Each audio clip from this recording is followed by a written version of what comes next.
నమస్తే, welcome to Telugu రాజ్యం. నేను విద్య.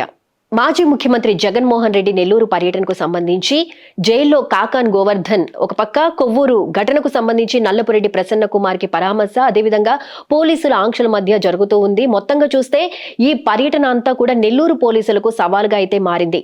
ఇక చంద్రబాబు నాయుడు గారి విషయానికి వస్తే సింగపూర్ పర్యటన అయితే ముగిసింది. మరి ఈ అంశాలకు సంబంధించి ప్రజల యొక్క అభిప్రాయం అనేది ఏ విధంగా ఉందో ఈ వీడియోలో తెలుసుకుందాం. నేతగా నెల్లూరు పర్యటన ఉంది, ఒక పక్క సింగపూర్ పర్యటన ముగించుకుని ఈయన కూడా రాబోతున్నారు. ఎలా అనిపిస్తుంది?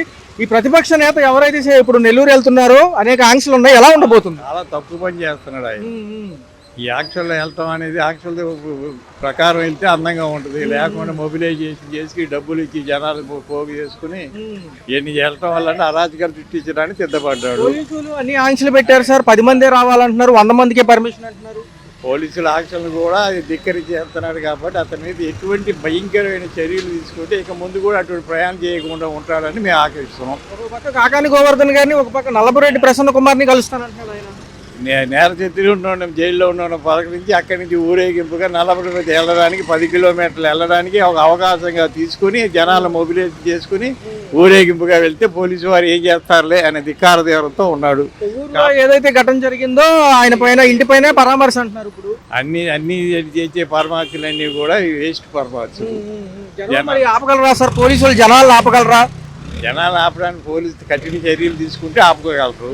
పోనీలే ఇట్లాగంటే ఆయన అట్లాగే ఉంటాడు, ఇది ఇట్లాగే ఉంటుంది. అంటే వచ్చేది మా ప్రభుత్వమే, తప్పకుండా తిరిగిస్తామని గతంలో కూడా చాలా పర్యటనలో చెప్పారు ఆయన. మరి ఎలా ఉండబోతుంది? డైవర్షన్ పాలిటిక్స్, నచ్చని పోలీసులు వేరే శాఖలకు ట్రాన్స్ఫర్లు ఇవన్నీ అంటున్నారు కదా ఆయన కూడా. అది ఏమీ లేదు, ఆయన వల్ల ఏది కాదు, ఆయన వచ్చే ప్రసక్తి లేదు. ఇప్పుడు ఈ కుంభకోణాలన్నీ హోదాన్ని కూడా చుట్టుకుంటాయి. పాత కుంభకోణాలు, కొత్త కుంభకోణాలు ఇవన్నీ తీసిన తర్వాత ఎలక్షన్ టైంలో ఆయన లోపలే ఉంటాడు. అక్రమ మైనింగ్ కేసులో ఉన్న కాకాని గోవర్ధన్ జైల్లో ములాఖత్ అవుతున్నారు అంటున్నారు. హెలిప్యాడ్ వద్దకు 10 మందే పర్మిషన్ అంటున్నారు సార్. ఏదైతే ఈ యొక్క జనం స్వచ్ఛందంగా వస్తే ఖచ్చితంగా కేసులు పెడతామని పోలీసులు అంటున్నారు. ఏదైతే ట్రాఫిక్ ఆంక్షలు మీరితే కదా. అవును, ఏం చేయాలి? పెట్టాలి, కేసులు పెట్టాలి. పెట్టి ఒకసారి చేస్తే రెండోసారి ఇటువంటి ఆంక్షలన్నీ కూడా కంటిన్యూ చేయకుండా ఆంక్షల ప్రకారం తయారు చేస్తాయి. వీళ్ళ ఉదాహరణతో చేయడం వల్ల ఆయన అట్లా పెచ్చిరేకపోతున్నాడు కాబట్టి పోలీసు వారు కఠిన చర్యలు తీసుకోవాలి. గవర్నమెంట్ కేటగిరీ సెక్యూరిటీని కూడా తగ్గించింది. రెండో చూసుకుంటే ఈయనకి ప్రాణహాని ఉందని గతం నుంచి మాట్లాడుతున్నారు.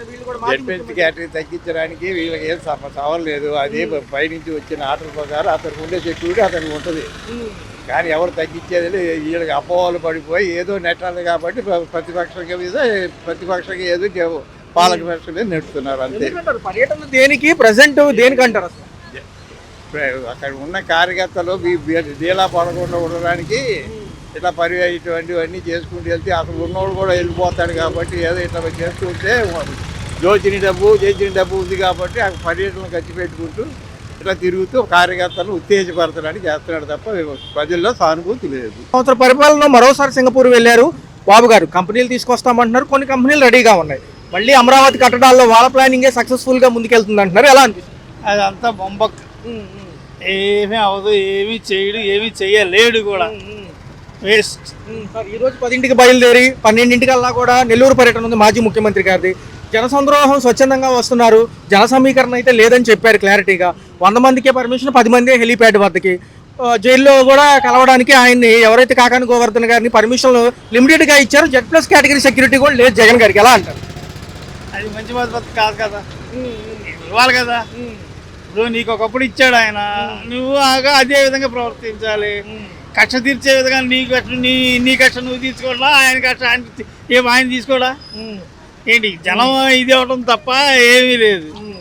పాలన ఏదో సక్రమంగా చేస్తే ఏంటి, పేదవాడు బాగుపడేటట్టుగా వస్తే అదొక పద్ధతి. అంటే నెల్లూరు అంతా కూడా అష్టదిగ్బంధంలో ఉంది సార్. ఎక్కడికక్కడ బార్గేట్లు పెట్టారు, స్వచ్ఛందంగా వచ్చే వాళ్ళని రానివ్వని అంటున్నారు కదా. చూస్తున్నాం. ఆ జనాన్ని ఎక్కడ ఆపగలరు? ఆపలేడు కదా. అది ఎలా ఉంటుంది సార్? అంటే గతంలో కూడా ఇలా నాయకులను ఇబ్బంది పెడుతున్నారు, డైవర్షన్ పాలిటిక్స్. ఏదన్నా అడిగితేనేమో అరెస్టులు అంటున్నారు. ఏం జరుగుతున్నారు? ఏం మరి, ఎవరు మాట్లాడితే వాళ్ళ మీద కేసులు, ఎవరు మాట్లాడితే వాళ్ళ మీద తంతానికి రావడం ఏంటి, ఇవన్నీ జరుగుతున్నాయి. ఎవరికాడికి ఆడు చేసే పని ఆడు చేస్తాడు కాముగా, ఇక అంతే. నెల్లూరు ఏదైతే మాజీ ఎమ్మెల్యే గారికి సంబంధించి ఆయన కలవడానికి వెళ్తున్నారు. వాళ్ళ ఏదైతే ఉందో ఈ కొవ్వూరు ఘటన జరిగిన కాడి నుంచి కూడా పరామర్శకు వెళ్తారంటున్నారు. మరి ఇది కూడా ఆపుతారా? జరుగుతుందా? ఏం వాళ్ళు ఆపే విధంగానే ఉన్నారు కదా. నేను ఆపే విధంగా ప్రతిదానికి అడ్డంకులు వేస్తున్నారు. ఇక ఆయన ఏంటంటే ఎదురుగా ముందుకు తోసుకుని పోతున్నాడు తప్ప అదే భయపడేవాడు అయితే ఆగిపోతాడు కదా. గతంలో 4 పర్యటనలో ఇలాగే చెప్పారు కానీ ఎక్కడ జనం ఆగలేదు, స్వచ్ఛందంగా వచ్చారు. ప్లకార్డులు ఎక్కడ ప్రదర్శించడానికి వీల్లేదు అంటున్నారు ఏదన్నా ఉంటే. ఏమంటారు సార్ జనరల్గా, ఏమంటారు ఇట్లాంటివి? అంటే జనాన్ని ఆపలేం కదా. జనాలు ఆపలేం కదా. ఇప్పుడు ఆయన వస్తున్నాడు, ఆయన వస్తుంటే మరి జనం వస్తున్నారు. అది మరి ఏంటి సార్, ఐఏఎస్ ఐపీఎస్ కూడా బదిలీలు అయిపోతున్నారు, వేరే శాఖలకి అటాచ్ చేస్తున్నారు నచ్చని వాళ్ళు. వాళ్ళ ఇష్టం అండి, వాళ్ళ ప్రభుత్వం కదా. వాళ్ళ ఇష్టం వచ్చిన వాళ్ళు ఉంచుకుంటారు, చేసిన వాళ్ళు తీసేస్తారు. మరి రేపు ఈయన వచ్చిన ఇలాగ ఇదే తాతకం అయిపోతుంది. ఎన్ని కష్టాలు పెట్టినా పడతాము, జగనన్న 2.0 ఉంది, జనం చూస్తున్నారు, వచ్చేసారి మాదే ప్రభుత్వం అంటున్నారు కదా. అంటున్నారు. ఇప్పుడు మొన్న అనుకున్నాము, మరి ఏమైంది? అలాగే ఏం జనాల్లో రెవల్యూషన్ వస్తే ఏది ఆగలేదు. చాలా వరకు పథకాలు ఇవ్వలేక డైవర్షన్ అంటున్నారు, నిజమేనా? పథకాలు ఇవ్వలేక డైవర్షన్. పథకాలు ఏమి ఇవ్వట్లేదు కదా. అమ్మఒడి కూడా కొంతమంది పడింది అన్నారు, కొంతమంది పడలేదు అన్నారు. అన్ని లోపభూయిష్టంగా ఉన్నాయి, క్లారిటీ లేదంటారు. ఈ సంవత్సర పరిపాలన మీద బాగుందా, ఎలా, ఏ అంశాలు బాగా ఫాస్ట్గా వెళ్తున్నాయి అంటారు? అంతా బాగుందండి. సంవత్సరంన్నర నుంచి అంతా బాగుంది. ఇంకా భవిష్యత్తులో ఇంకా అభివృద్ధిలోకి వస్తుంది విజయవాడ నాకు తెలిసినంత వరకు. అదే పర్యటనలో మరోసారి కంపెనీలకు ఆస్కారం అంటున్నారు, అమరావతి కట్టడాల గురించి ఏమనిపిస్తుంది? ఏ అంశాలు చాలా వరకు ముందుకెళ్తున్నాయి? చాలా వరకు ముందుకెళ్తున్నాయండి. ఇంకా భవిష్యత్తులో ఇంకా ముందుకు వెళ్తాయి. చాలా బాగుంది. చూసుకుంటే ఈ రోజు నెల్లూరు పర్యటన ఉంది మాజీ ముఖ్యమంత్రి గారిది. కొంచెం ఆంక్షలు ఉన్నాయి, ఎందుకంటే గతంలో ఎక్కడికి వచ్చినా జనసంద్రోహంలో ఇబ్బందులు అవుతున్నాయి, ట్రాఫిక్ జామ్ అవుతున్నాయి, ఎవరో ప్రమాదం జరుగుతుందని లిమిటెడ్గా రమ్మన్నారు. ఏమంటారు? వీళ్ళేమో ఎంతమంది పడితే అంతమంది వస్తున్నారు. కరెక్టేలేండి, పరిపాలన చూసుకోవాలి, అన్నీ చూసుకోవాలి సార్. కరెక్టే. మాజీ ముఖ్యమంత్రి గారు ములాఖత్కే కదా వెళ్ళేది, ఇంతమంది అంతే, కరెక్టే సార్, కరెక్ట్గానే ఉంది. ఓకే. కొవ్వూరు నియోజకవర్గం ప్రసన్న కుమార్ రెడ్డి గారు కలవబోతున్నారు. మరి ఇవన్నీ అంశాలతో చూసుకుంటే ఎవరికైనా ప్రమాదం జరిగిద్దేమోనని తక్కువ మంది. కరెక్టే సార్, గవర్నమెంట్ కరెక్ట్గానే చేస్తుంది. బాగుంది. అంటే వీళ్ళు చూపిస్తున్నట్టుగా వీడియోలో మునిగిపోయిన అన్ని కూడా తీసుకొచ్చి బొడమేరు ఇవన్నీ పెట్టి చూపిస్తున్నారు. కానీ ఈరోజు మార్నింగ్ కూడా నేను డైలీ సైక్లింగ్ చేస్తానండి. ఈరోజు మార్నింగ్ కూడా అమరావతిలో చూశాను నేను. పనులు స్పీడ్గానే జరుగుతున్నాయి. సింగపూర్ పర్యటనలో కూడా కంపెనీలు మళ్ళీ వస్తాయంటే సార్ ఎలా ఉంది? వస్తాయి రావడానికి కాదు సార్, ముందు బేసిక్గా ఉన్న వాటిని డెవలప్ చేస్తే కొంతమందికి వర్క్ వస్తుంది అనేది ఆలోచన. ప్రజెంట్ అయితే వ్యాపారాలు అన్ని రకంగా బేసికల్గా తక్కువగానే ఉన్నాయి. అంటే ఇది కారణం ఏంటనేది ఎవరూ చెప్పలేకపోతున్నాం. కాబట్టి ఉన్నంతలో వాళ్ళకున్నంతలో బేసిక్ ఫెసిలిటీస్ బాగా చేస్తున్నారు. చూసుకుంటే మెట్రో కూడా శాంక్షన్ అయింది సార్ విజయవాడ. ఇవన్నీ ముందు మాకు ఉన్న ట్రాఫిక్ క్లియర్ చేస్తే చాలు సార్. మెట్రో తిరిగేంత దూరం విజయవాడలో లేదు. మెట్రోల కన్నా కూడా ఇది బెటర్ సార్. మాకు ఉన్న ట్రాఫిక్ క్లియర్ చేస్తే చాలు. పాత బస్ స్టాండ్కి కూడా లులు మాల్ వస్తుంది అంటున్నారు. ఎలా సార్? మాలు అవసరమే, కానీ ప్లేస్ ఎక్కడ ఉంది? ఇవ్వాలి కదా, ఎక్కడో చోట ఇవ్వాలి కదా. ఇప్పుడు పెట్టుబడి పెట్టే వాళ్ళకి ఎక్కడో చోట ఇవ్వాలి, పెడితేనే కదా ఉద్యోగాలు వచ్చేది. ఎవరికి ఏమి ఇవ్వకుండా పెట్టుబడులు పెట్టకుండా ఉద్యోగాలు అటు నుంచి వస్తాయి. కాకపోతే ఇప్పుడు ఆర్టీసీ బస్ స్టాండ్ ఉండటం వల్ల సగం పైన ఖాళీ ఉంది, అది సగం వాడుతున్నారు. దానికి ఆల్టర్నేటివ్ చూపించేటప్పుడు వాళ్ళకు ఉద్యోగస్తులకు కూడా అనుకూలంగా ఉండే చోట చూపిస్తే వాళ్ళకి కూడా బెనిఫిట్గా ఉంటుంది కదా. ఎందుకంటే వాళ్ళు దూరాభారం నుంచి డ్యూటీలకు వస్తుంటారు. వాళ్ళ దూరాభారాలను కూడా చూసుకొని ఆలోచన చేసి దానికి ఇది చేస్తే బాగుంటుంది అనేది ఆలోచన. ఒక విషయంలో మాజీ ముఖ్యమంత్రి గారు నెల్లూరు పర్యటన ఉంది ఈరోజు. ఇద్దరిని కలవబోతున్నారు, నల్లపరెడ్డి ప్రసన్న కుమార్ రెడ్డి, ఇటుపక్కేమో కాకాని గోవర్ధన్. ఇక ఆంక్షలతో కూడుకున్న ప్రయాణం ఉంది, ఇక తక్కువ మందిని రమ్మంటున్నారు. గతంలో కారు చక్రాల కింద పడి చాలా మంది చనిపోయారు, ఇట్లా ఇబ్బందులు అవుతుందని చెప్పి ఎలా అనిపిస్తుంది సార్? అది వాస్తవమైన విషయమే. ఇప్పుడు జైలుకి వెళ్ళే వాళ్ళు 100 మంది 1000 మంది వెళ్ళాల్సిన అవసరం లేదు కదా సార్. ఆయన పరామర్శించాలి, ఆయన ఎమ్మెల్యేగా చేసి ఉన్నాడు, వాళ్ళ దగ్గర ఇది ఉంది కాబట్టి పరామర్శించాలి, తప్పలేదు. దానికోసం 1000 మందిని తీసుకొని జైలు దగ్గరికి వెళ్తే ఎవరికి ఏదన్నా జరిగితే, ఇప్పుడు నేనే పోయాను అనుకోండి అదే ఊరేగింపులో, నాకు ఏదైనా జరిగితే నాకు రెస్పాన్సిబిలిటీ ఎవరు? మా ఫ్యామిలీకి రెస్పాన్సిబిలిటీ ఎవరు? అది వాళ్ళు వ్యక్తిగతంగా ఆలోచించుకోవాలి. అయితే ఏమంటున్నారంటే సార్, Z+ కేటగిరీ సెక్యూరిటీ తగ్గించారు, ప్రాణహాని ఉంది జగన్ గారికి అంటున్నారు. సార్, అతనికి ప్రాణహాని ఉందా లేదా అనేది Z+ సెక్యూరిటీ ఎవరు ఇవ్వాలంటే సెంట్రల్ గవర్నమెంట్ ఇవ్వాలి. స్టేట్ గవర్నమెంట్ ఎట్లా ఇస్తుందండి? సెంట్రల్ గవర్నమెంట్ కదా అడుక్కోవాలి. మరి ఆయన సెంట్రల్ గవర్నమెంట్కి అసలు ఇంత మట్టికి ఓడిపోయినాక ఒక్కసారి నిల్లు సెంట్రల్ గవర్నమెంట్ కలిశాడా? ఏదైనా ప్రాజెక్ట్ కోసం కలిశాడా? లేదా స్టేట్ గురించి ఏదైనా చెప్పాడా? ఈ కంప్లైంట్లు అది ఇచ్చేది ఏదో గవర్నర్కి ఇచ్చే బదులు అక్కడ సెంట్రల్ గవర్నమెంట్లో ఇస్తే వాళ్ళు కూడా ఆలోచిస్తారు కదా. పోయినసారి అంతా సెంట్రల్ గవర్నమెంట్ అదేమో ఉన్నప్పుడు చేసుకున్నాడు కదా ఆయన. అలాగే చేయమని జనాన్ని స్వచ్ఛందంగా వచ్చే వాళ్ళని లిమిటెడ్గా రమ్మంటున్నారు సార్. Point number 1. ఒక నిమిషం సార్, ఒక నిమిషం. రెండోది ఏంటంటే ఈ లిమిటెడ్గాతో పాటు ప్లకార్డులు ప్రదర్శన కానివ్వండి, కవ్వించే చర్యలు చేయొద్దు అంటున్నారు పోలీసు. సార్, అసలు ఇప్పుడు తప్పు జరిగింది, తేల్చాల్సింది ఎవరంటే కోర్టు. ఈ నెల్లు ఇప్పుడు నా కొల్లి విధేయడు అనుకోండి, నేను ఇల్లు ఒక్కడిని వెళ్తా కానీ మా ఆఫీస్ వాళ్ళందరినీ ఒక 150 మందిని తీసుకుని వెళ్ళలేను కండి. అందరూ దానికి పర్మిషన్ ఇవ్వరుగా, ఎట్లా ఇస్తారు సార్? ఇప్పుడు ఆయన వెళ్ళి కలిస్తే తప్పు లేదు, కలవమనండి, కలిసి మాట్లాడుకోమనండి. ఆయనకి ఏమైనా సాయం చేయాలంటే చేయమన్నాడు సోమిరెడ్డి. ఇప్పుడు మన కాకాని గోవర్ధన్ రెడ్డి గారికి కానీ లేకపోతే నల్లపరెడ్డి ప్రసన్న కుమార్ గారికి ఆయన మనుషులను ఆయన కాపాడుకోవడంలో తప్పు లేదు, దానికి తగ్గట్టుగానే చేయాలి. వల్ల ఏ అంశాలు బాగున్నాయి? ఇటు పక్క సూపర్ 6 గతంలో కూడా నా 9 పథకాలు, అప్పుడు సంక్షేమం, ఇప్పుడు అభివృద్ధితో కూడిన సంక్షేమం. ఎలా ఉంది సంవత్సరంన్నర పాలన? 13 నెలలు అవుతుంది దగ్గర దగ్గర. చాలా బాగానే ఉందండి. అది ఏ అంశాలు బాగున్నాయి? అదే ఇప్పుడు తల్లికి వందనం అనేది బాగానే ఉంది, అన్నీ బాగానే ఉంది. మాకనేది పనులు ఉంటున్నాయి. అది మాజీ ముఖ్యమంత్రి గారు నెల్లూరు పర్యటన ఉంది ఈ రోజు. కొంచెం ఆంక్షలతో కూడుకుని రమ్మంటున్నారు. గతంలో ఎక్కడికి వచ్చిన ఇబ్బందులు అవుతున్నాయి, చనిపోతున్నారు, టైటిల్ కింద పడుతున్నారు, కొంచెం పర్మిషన్స్ నిమిత్తం రమ్మంటున్నారు. ఎలా అనిపిస్తుంది? మంచిదేనంటారు? అలా అంటే యాక్చువల్గా మనకి తెలియదండి, అది అంతవరకు మనం ఇంకా రాలా. మనకంటే బాగానే ఉంది. అది అంటే ఏం లేదు సార్, కాకాని గోవర్ధన్ గారు కానివ్వండి, అక్కడ కొవ్వూరు నియోజకవర్గంలో ప్రసన్న కుమార్ రెడ్డి అని ఉన్నారు, వీళ్ళని కలవడానికి వెళ్తున్నారు. ఏంటి అంటే కనుక ఆయన జైల్లో ఉండడం జరిగింది ములాఖతు మీద. ఈ అక్రమ అరెస్టుల నిమిత్తం కూడా ఒకసారి పర్యటన అనమాట. అయితే గతంలో ఎక్కడికి వెళ్ళినా మామిడి రైతుల్ని, పత్తి రైతుల్ని కలిశారు కాబట్టి ఇబ్బంది అవుతుంది. జనం స్వచ్ఛందంగా వచ్చేస్తున్నారు కదా, కొంచెం ఇబ్బంది అవుతుంది. అయితే మామూలుగా జగన్ గారు అంటే వెళ్ళటం సామాన్యం, ఆయనకి ఎక్కువ అభిమానులు ఉన్నారు. ఆ అభిమానులు మరి రావటం కొంచెం అలా జరగటం అంటే మనకి చాలా వరకు ఎక్కువ జనాభా ఉంది, కానీ పోలీసు కొంచెం ఎక్కువ శాతం వాళ్ళకి సపోర్ట్ చేస్తే కొంచెం బాగానే ఉండిద్ది. కేటగిరీ సెక్యూరిటీ కూడా తగ్గించడం జరిగింది, కొంచెం ప్రాణహాని ఉందన్నట్టుగా వాళ్ళు మాట్లాడుతున్నారు. ఎలా ఉంటే బాగుంటుంది? కొంచెం సెక్యూరిటీ ఇవ్వచ్చు అంటారు? సెక్యూరిటీ ఇవ్వచ్చు, మరి ఇవ్వాలి. మరి అంతమంది జనాభా వచ్చినప్పుడు మరి ఇవ్వకపోతే మరి ఆ జనాభా కొంచెం తొక్కులాటలో చనిపోవటం జరిగిద్ది. అది 15 వెహికల్స్ పర్మిషన్ ఇచ్చారు. హెలిప్యాడ్ వద్దకు 10 మందిని రమ్మంటున్నారు. జైలు దగ్గర అయితే ఒక 100 మంది పర్మిషన్ ఇచ్చారు, ఇబ్బంది లేదంటున్నారు. ఇలా వెళ్తే బాగుంటుంది. ఇంకా డబ్బులు ఉంటున్నారు కదా, 100 మంది కన్నా ఎక్కువే ఉంటున్నారు వాళ్ళు. అది మరి వాళ్ళని వద్దంటానికి మనం ఎవరు? ఫస్ట్ ఆఫ్ ఆల్ అది అభిమానం అనేది ఎవరైనా వస్తారు, ముసలోళ్ళు వస్తారు, ముతకాళ్ళు వస్తారు, వయసు వాళ్ళు వస్తారు. మరి మనం వద్దంటానికి కరెక్ట్ కాదు. సార్ ఇటు వస్తే కనుక సింగపూర్ పర్యటన ముగిసింది. బాబు గారు ఒక వారం రోజులు ఉన్నారు, కంపెనీలు వస్తాయి అంటున్నారు. ఒక పక్క ఇక్కడ పాత బస్ స్టాండ్ దగ్గర లూలు మాల్ కానివ్వండి, అమరావతి కేంద్రం ఒక 50,000 ఉద్యోగాలు అంటున్నారు. ఎలా అనిపిస్తుంది? అన్నీ కూడా త్వరితగతిన నిర్ణయాలు ఉండబోతున్నాయి. అమరావతి కూడా కట్టడాలు ఫాస్ట్గా చేస్తున్నారు మంత్రి నారాయణ గారు. సింగపూర్ కంపెనీలు కూడా వస్తాయి అంటున్నారు. ఈ కన్స్ట్రక్షన్లో భాగస్వామి వాళ్ళదేరు అంటున్నారు. ఎలా అనిపిస్తుంది?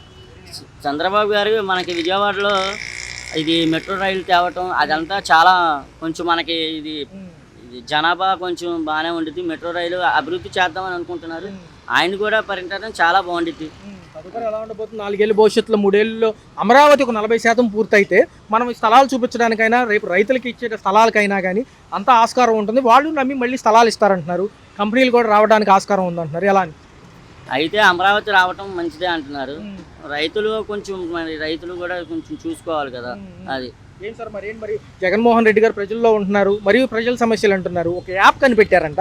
యాప్లో ఏదైనా సమస్య ఉంటే పెట్టుకుంటే మాజీ ప్రభుత్వంలో ఉన్నా కానీ వచ్చి హెల్ప్ చేస్తామంటున్నారు, ప్రాబ్లం సాల్వ్ అవుతుంది అంటారు. ఎలా ఉంటుంది ఈ విధానం? కొత్తదేనా? ఇప్పుడు జగన్ గారు ఆ యాప్ తీసుకొస్తానండి, మంచిదే పద్ధతి. అది అంటే ఆయన ఏమంటున్నారంటే ప్రతి కార్మిక అంటే ఆయన అభిమాని ఎవరైనా సరే సమస్య అనేది చూపిస్తే బాగానే ఉండిద్ది అంటున్నారు. అంటే ఏంటంటే మాకు ఏదైనా జరిగినా ఏం జరిగినా సరే తర్వాత అనేది చూపిస్తాం అంటున్నారు. మరి అది ఎలా ఉండబోతుంది? పర్యటన రసాభాసగా ఏమైనా సాగుతుందంటారా? మంచి వార్నింగ్లు ఏమైనా ఉంటాయి అంటారు? అదైతే మనకి తెలియదు అన్న, అది మనకి ఎందుకు. పక్క వస్తే మరి ఎలా ఉంది ఈ యొక్క రోడ్ల వ్యవస్థ కానివ్వండి, కరెంట్ ఛార్జీలు, స్మార్ట్ మీటర్లు కొంచెం ఇబ్బంది అంటున్నారు. ఎక్కడెక్కడ పైప్ లైన్లు అన్నీ శుభ్రంగా చేస్తున్నారు. మొత్తం పైప్ లైన్లు అంతా అంటే ఎక్కడికెక్కడ పాల్గొట్టేసి ఆ డ్రైనేజీ ప్రాబ్లం లేకుండా చేస్తున్నారు. అది ఈ కరెంట్ ఛార్జీలు ఎలా అనిపిస్తున్నాయి? కరెంట్ ఛార్జీ ఎప్పుడు ఎవరు వచ్చినా సరే అలాగే నేను అది ఎవరైనా అలాగే కట్టేవాళ్ళు. స్మార్ట్ మీటర్లు పెడితే ఇబ్బంది అవుతుంది అంటున్నారు. చాలా మందికి అవగాహన లేదు. వ్యాపార సముదాయాలకు ప్రస్తుతం పైలట్ ప్రాజెక్ట్ కింద చేస్తాము, తదుపరి అందరూ ఓకేనంటేనే ముందుకెళ్తామని ప్రభుత్వం అంటుంది. ఇబ్బంది ఏంటంటే సెల్ ఫోన్ రీఛార్జ్ చేసినట్టు అంటున్నారు. అది మనకి ఇంకా నేను తెలుసుకోలేదు. సంక్షేమ పథకాల లిస్టు బాగానే ఉందన్నయ్య. తల్లికి వందనం, తల్లికి వందనం, ఈ రేషన్ డిపోల్లో తీసుకోవడం, డిపోలో తీసుకోవడం. కొంచెం ఆ వెహికల్ పెడితే కొంచెం పెద్దవాళ్ళు కొంచెం అక్కడక్కడ నేను చూసానన్న, అది వాళ్ళకి కొంచెం సహకరిస్తే కొంచెం బాగానే ఉండిద్ది. అది ఆడబిడ్డ నిధి ఉంది, మహిళలకు ఉచిత బస్సు ప్రయాణం August 15, నిరుద్యోగ వృత్తి కూడా ఆలోచిస్తామంటున్నారు. కాకపోతే P4కి అనుసంధానం చేస్తే బాగుంటుంది. ధనికులు వచ్చి P4 విధానంలో పేదరిక నిర్మూలనకి హెల్ప్ అవుతుంది. దత్తత తీసుకున్నట్టు గ్రామాలు. ఆటో వాళ్ళకి ఇబ్బంది ఏమైనా ఇద్దేమోనని సార్, అది ఇబ్బంది అవ్వకపోతే అది ఆడవాళ్ళకి రస్తనా అదొకటి, ఇది బస్సు ఫ్రీ అంటున్నారు. చాలా బాగుంది అది పథకం కూడా. కొంచెం ఆటోలో చూసుకోవాలి సార్, నేను ఆటో డ్రైవర్ని. అది కొంచెం మాకు ఇబ్బంది లేకుండా చూసుకుంటే పర్లేదు. మరొకసారి ఏదో 10,000 అని చెప్పి మచిలీపట్నం నియోజకవర్గం మంత్రి గారు అంటున్నారు, కొల్లు రవీంద్ర గారు. ఏదైనా ఇచ్చే అవకాశం ఉందంటారు? 10,000 ఏదో సహాయం అంటున్నారు. మరోసారి ఆటో వాళ్ళ డ్రైవర్లకా ప్రతి నెల సార్? సంవత్సరానికి ఒకసారి అంటే సార్ మరి ఆటో వాళ్ళు కొంచెం ఇబ్బంది పడతారు కదా సార్. అది సంవత్సరం అంటారు. అంటే సొంత ఆటో వాళ్ళు ఉంటారు, ఈఎంఐలు పెట్టుకుంటారు. ఇప్పుడు ఫ్రీ బస్సు అంటే ఎవరైనా ఫ్రీ ఎక్కేస్తారు. ఇప్పుడు ఆటో వాళ్ళకి కొంచెం ఇబ్బంది ఇస్తారు. సంవత్సరానికి 10,000 వేస్తే మనవాడు తోలుకుండేది రోజుకి 500 అంటే నెల 15,000. అది కొంచెం రొటేషన్ తగ్గిద్ది. మీరు సంవత్సరానికి 10,000 కాకుండా ఏదైనా ఇక్కడ కూడా ఇబ్బంది రాకుండా చూసుకోండి సార్. సంవత్సర పరిపాలన కూటమి ప్రభుత్వం, ఒక పక్క పవన్ కళ్యాణ్ గారు ఉన్నారు, పైన బీజేపీ ఉంది. మరి ఏంటి రాష్ట్ర ఎలా ఉంది, ముందుకెళ్తుందా అన్ని విధాలుగా? తప్పకుండా ముందుకెళ్తుంది. చాలా మార్పు ఉంది అప్పుడు మీద పోయిన ప్రభుత్వం మీద. ఈ ప్రభుత్వం చాలా తేడా ఉంది. ముందుకు తీసుకెళ్తారు, అనుకున్నది చేస్తారు. అమరావతి పోలవరం పెద్ద ఎసెట్టు ఎప్పటి నుంచో అంటున్నారు. గత 5 ఏళ్ళు కూడా నిర్వీర్యమైందనేది చాలా మంది వాదన. లేదు, సంక్షేమం ఎక్కువ శాతం ఫోకస్ చేసామనేది పాత ప్రభుత్వాల వాదన. ఎలా ఉంది చూస్తే 3 ఏళ్లలో 40% అన్న కడతామంటున్నారు. కేంద్రం కూడా నిధులు ఇస్తానంటుంది. ఎలా అనిపిస్తుంది? పోయిన గవర్నమెంట్ సంక్షేమం అన్నారు. ఈ ప్రభుత్వం సంక్షేమం ముందుకు తీసుకెళ్తుంది, ప్లస్ అభివృద్ధిని కూడా ముందుకు తీసుకెళ్తుంది. చూసే ఉంటారు, లాస్ట్ వారం అంతా సింగపూర్లో తిరిగారు సారు, ముఖ్యమంత్రి గారు. కంపెనీలు కూడా వస్తాయి అంటున్నాయి. రేపు అమరావతి కన్స్ట్రక్షన్స్లో కూడా వాళ్ళదే కీలక పాత్ర అంటున్నారు. ఎలా అనిపిస్తుంది? తప్పకుండా కంపెనీలు వస్తాయి, అభివృద్ధి ఉంటుంది, అందరం మంచి క్షేమంగా ఉంటాం. మాజీ ముఖ్యమంత్రి గారు ఈ రోజు నెల్లూరు పర్యటన ఉంది. మరొకసారి ఎక్కడికి వెళ్ళినా ఇబ్బంది అవుతుందని ఆంక్షలు ఎక్కువ కఠినతరం చేస్తున్నారు. వాళ్ళేమో మాకు జెడ్ కేటగిరీ సెక్యూరిటీ కూడా ఆపేశారంటున్నారు. ఏదైనా ఉంటే జన సమీకరణ లేకుండా రండి సార్, ఏదైనా ఇబ్బంది అయితే చనిపోతున్నారు కదా జనం అనేది వాళ్ళ వాదన. ఎలా? అది కూడా కరెక్టే కదండి. మరి పోయినసారి ఎవరు బండి కింద పడి చనిపోయారు. అవన్నీ చూసుకొని జాగ్రత్తగా రావాలి.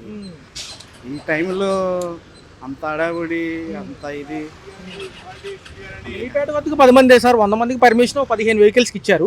ఏదో ములాఖత్తే కదా. ఎవరైతే కాకాని గోవర్ధన్ని, నల్లపరెడ్డి ప్రసన్న కుమార్ రెడ్డి, కొవ్వూరు నియోజకవర్గం కానీ వీళ్ళందరూ కలవడానికి వెళ్తున్నారు. ఎందుకంటారు పాపం ఇది ఎంత ఇబ్బంది కదా, ట్రాఫిక్ ఇదంతా కూడా. జనరల్గా వచ్చి వెళ్ళిపోమంటున్నారు. ఈ ఇబ్బంది అయితే కనుక ఎవరైనా చనిపోతే మళ్ళీ ఇబ్బంది అవుతుంది కదా. అవును కదా, అది కరెక్టే కదా. ఇప్పుడు అంత అడావిడి ఏముంది, వెళ్ళి కలవటానికి ఇంతమంది అవసరం అంటారా అని మా అభిప్రాయం, ప్రజల అభిప్రాయం. అంటే జెడ్ కేటగిరీ సెక్యూరిటీ తగ్గించారు కాబట్టి ప్రాణహాని ఉందనేది వాళ్ళ వాదన. నిజంగా ఉందంటారు? ఇప్పుడు ఎలక్షన్స్ కూడా లేవు. ఏం లేదు, ప్రభుత్వమే చూసుకోవాలి అవన్నీ. అది నిజమేనంటారా? సంక్షేమం ఎలా ఉంది? 6 పథకాల్లో ఏమైనా అందుకుంటున్నారా? ఏమైనా ఇబ్బందులు ఉన్నాయా? తప్పకుండా ముందుకెళ్తుంది, అందుకుంటున్నారు. మెల్లింగా అన్నీ ముందుకు వస్తుంది, జరుగుతుంది.